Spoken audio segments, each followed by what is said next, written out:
If you've led a small group for even a short period of time, then you probably come across this scenario. You show up in your time of study, you're prepared, you have your questions, all your research material is together, and you barely get into the first question when somebody brings up a personal situation they're dealing with. And there you have it. The potential for the entire evening to get derailed down this rabbit trail. And you have a decision to make as a leader. Do you stick to your agenda? Do you politely try and steer the conversation back to your intended topic?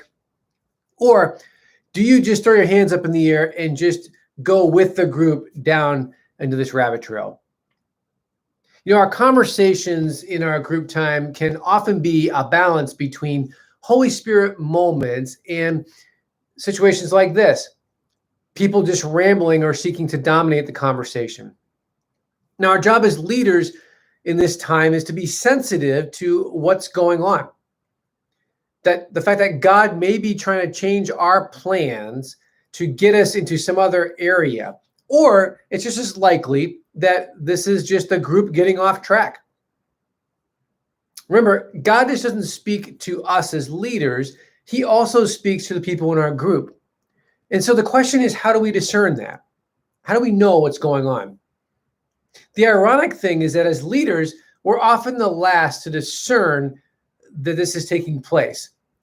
And why is that? Because we've got so much on our plate.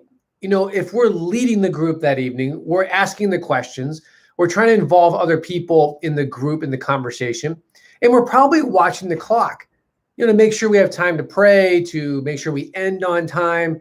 And so we've got a lot going on. We're often the last ones to discern if the Spirit is in fact moving the group and others in a different direction.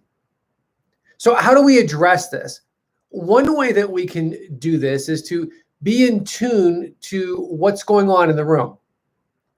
Are people leaning in, or are they checking out of the conversation? You see, we pay attention to things that are important. We lean into things that matter. And we do the opposite for things that don't. We tune out. And so what's going on in that moment? When someone shares a personal struggle they're dealing with or situation, what is the group doing? Are they leaning in a healthy way? Are they coming alongside that person? Are they asking questions? Are they seeking to pray for that person in that moment in their situation? If that's happening, it's possible that this is the Holy Spirit kind of guiding us and moving us to where we need to be in that moment. And it very well may be not the topic material that we've decided or prepared for that evening. So not every rabbit trail comes from God. As I said earlier, sometimes it's simply a matter of people getting off topic. But if we take the time to look around the room, to discern, are people leaning into what's going on in a healthy, godly way, or are they tuning out? We may have a good indicator of where to go next. So I hope you guys are having a great week. If you need anything, please feel free to reach out. Otherwise, I'll talk to you next week. Take care.